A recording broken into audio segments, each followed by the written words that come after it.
Salam əziz izləyicilərim, kanalıma xoş gəlmisiniz.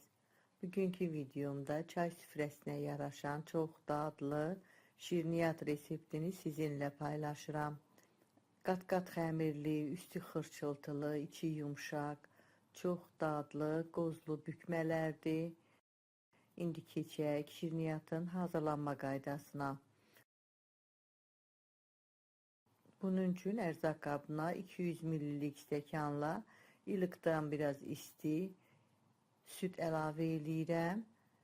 İlıqdan biraz isti 1 stəkan su, 3 xörək qaşığı şəkər tozu, 1 paket 10 qram da instant quru maya əlavə edib qarışdırıram. Maya tez əriyən mayadır, ona görə gözlətmirəm. Elə maya ilə şəkər tozu əriyəndən sonra qaba yarım çay qaşığı duz, 5 qram 1 paketdə şəkərli vanil əlavə eləyib qarışdırandan sonra un əlavə eləyirəm. Onu da qeyd edeyim ki, un ələnmiş undur. Unun hamısını birdən əlavə eləmirəm. Əvvəlcə bir hissəsini əlavə eləyib qarışdırıram. Artıq çətin olduqda qalan undan əlavə eləyib xəmir yoğururam. Xəmir üçün 5 stəkan un istifadə elədim. Stəkan ölçüsü 200 ml-dir. Yumşaq bir xəmir olmalıdır. Sonda xəmirə 70 qram da doğranmış, yumşalmış kərə yağını əlavə eləyirəm. Yaxşı yoğururam, yağı xəmirə yeridirəm. Xəmiri biraz yoğurandan sonra dəzgahın üstünə qoyub 1-2 dəqiqədə yaxşı dəzgahın üstündə yoğururam. Belə gördüyünüz kimi ələ yapışmayan hamar bir xəmir alındı. Xəmiri gözlətmirəm, əvvəlcə 2 yerə bölüb, sonra hissələrə kəsirəm. Xəmiri 13 yerə bölürəm. Doğradığım xəmir parçalarından götürüb əlimlə yuvarlayıb kündələr tuturam. Hazırladığım kündələri un səpdiyim padnosa yığıram, üstün örtüb 1-15 dəqiqə kündələri mayalandırıram. Keçirəm qat-qat xəmiri hazırlamağa. Qat-qat xəmiri çox fərqli üsulla hazırlayıram. Hazır kündələrdən birini götürüb un səpmədən yayıb uzunsov şəkildə böyüdürəm. Biraz eninə uzununa yayıb böyüdəndən sonra üzərinə yumşalmış kərə yağı əlavə eləyib hər yerinə kərə yağından yaxşı çəkirəm. Yağı da çəkəndən sonra videoda göstərdiyim kimi kənar hissələrini əlimlə çəkib biraz genişləndirirəm. Sonacan rulon kimi bükürəm. Hər iki tərəfini əlimlə çəkib genişləndirirəm. Biraz əlimlə çəkib uzadıb belə yağlı xəmir hazırlayıram. Hamısını eyni qaydada yayıram uzunsov şəkildə.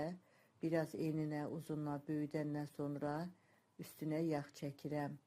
Eyni qaydada kənarlarını çəkib əlimlə biraz genişləndirib rulon şəklində bükəndən sonra biraz dartıb uzadıram. Hamısını bu şəkildə hazırlayıb yenə üstün örtüb yağın bərkiməsi üçün 20 dəqiqəliyə soyuducunun buzluğuna qoyuram. Bu arada içliyi hazırlayıram. İçlik qozludur. 100 qram qoz ləpəsini bıçaqla xırda doğramışam. Siz blenderdən də keçirdə bilərsiniz. Üzərinə 3 xörək qaşığı şəkər tozu, yarım çay qaşığı hil, 1 xörək qaşığı da ərinmiş kərə yağı əlavə edib qarışdırıram. İstəyə görə qoz ləpəsini badamla, fındıqla da əvəz eləmək olar. Yağlı xəmirlər artıq demək olar ki, yağı donub, bərkiyib. Videoda göstərdiyim kimi əvvəlcə biraz üstündən bastıraraq eninə doğru yayıb genişləndirirəm. Sonra uzunsov şəkildə yayıb böyüdürəm. Eninə uzununa yayıb böyüdürəm. Xəmir yağlı xəmirdir, ona görə çox rahatlıqla da yayıb böyütmək olur. Böyüdəndən sonra yenə bir tərəfdən başlayaraq sonacan rulon kimi bükürəm. Bükəndən sonra bıçaqla 2 yerə bölürəm. Belə gördüyünüz kimi qat-qat xəmir alındı. Badam buranı hazırladığımız kimi nahamar tərəfindən əlimlə ortasından bastıraraq oyuq açıram. İçlikdən bir çay qaşığı yarım tutduğu qədər oyuq olan yerə əlavə eləyib kənar hissələrini gətirib əlimlə sıxıb bərkidirəm. Üstündən biraz bastırıram, belə qozlu bükmələr hazırlayıram. Hamısını eyni qaydada hazırladığım içlikdən qoyub kənarlarını büküb qozlu bükmələri hazırlayıram. Şirniyyat üçün istifadə elədiyim ərzaqların ölçülərini videomun açıqlama bölümündə də qeyd eləmişəm. Oradan da baxıb faydalana bilərsiniz. Çox asan bir üsuldur. Tək-tək yuxa yaymadan elə bu şəkildə qat-qat xəmir hazırlamaq olar. İstənilən fərqli içliklərlə şirniyyat hazırlamaq olar. Hazırladığım xəmirdən tam 25 ədəd qozlu bükmələr alındı. İçlikli xəmirləri yağlı kağız sərdiyim formaya yığmışam, hamısını yan-yana. Üstünü örtüb bir yarım saat yerində mayalandırıram. Mayalanmış xəmirin üstünə çəkmək üçün yumurta sarısına bir çay qaşığı da süd əlavə edib qarışdırandan sonra xəmirlərin üstünə çəkirəm. Mən şirniyyatı bir formada bişirirəm, amma bir-birinə yapışmasını istəmirsinizsə, onda bir-birindən biraz uzaq məsafədə ayrı iki formada da bişirə bilərsiniz. Yumurta sarısını da çəkəndən sonra 180 dərəcəlik sobada 20-25 dəqiqə üstü qızarana kimi bişirirəm. Qozlu bükmələr artıq bişib, hazırdır. Çox yaxşı qabarıb, çox yaxşı qızarıb. Çox asan bir üsuldur. Tək-tək yuxa yayaraq qat-qat xəmir hazırlamağa ehtiyac yoxdur.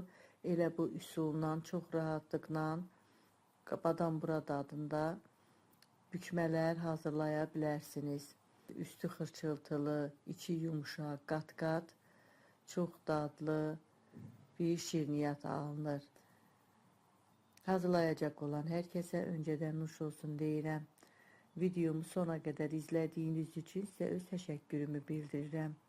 Əgər bu videomda sizin üçün faydalı oldusa, izlədikdən sonra bəyən düyməsini basmağı, dostlarınızla paylaşmağı, öz fikirlərinizi şərh bölümündə mənimlə bölüşməyi unutmayın.